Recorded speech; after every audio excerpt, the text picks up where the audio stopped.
ভারতের ৫ রাজ্যে প্রকাশিত হয়েছে বিধানসভা নির্বাচনের বুথ ফেরত জরিপের ফল।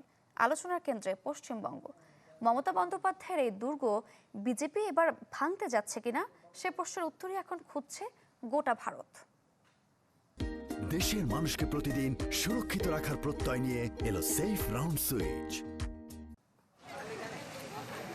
দুই দফায় রেকর্ড ৯২% বেশি ভোটার উপস্থিতি।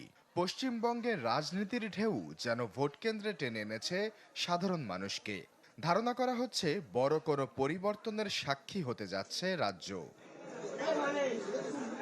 ২৯৪ আসনের এই বিধানসভায় সংখ্যাগরিষ্ঠতার জন্য দরকার ১৪৮ আসন। ৬ জরিপ সংস্থার মধ্যে ৪টি এগিয়ে রেখেছে বিজেপিকে। এসব জরিপে বিজেপি ১৪২ থেকে সর্বোচ্চ ২০৮ আসন এবং তৃণমূল কংগ্রেস ৮৫ থেকে ১৪০ আসন পেতে পারে বলে আভাস দেয়া হয়েছে।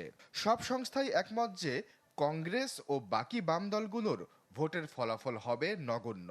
পূর্বাভাসে কোনো আসন না পাবার আগাম তথ্যও দেয়া হয়েছে। বিশ্লেষকদের মতে হয়তো এবারই মমতার দুর্গ ভেঙে বাংলা জয় করতে পারে গেরুয়া শিবির।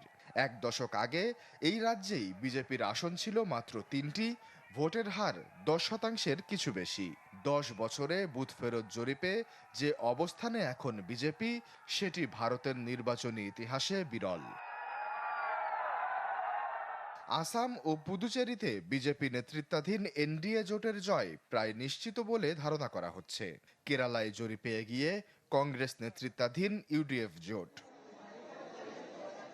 জরিপ বলছে তামিলনাড়ুতে জয় পেতে যাচ্ছে ডিএমকে কংগ্রেস জোট। কেউ কেউ আবার এগিয়ে রেখেছে এনডিএকেও।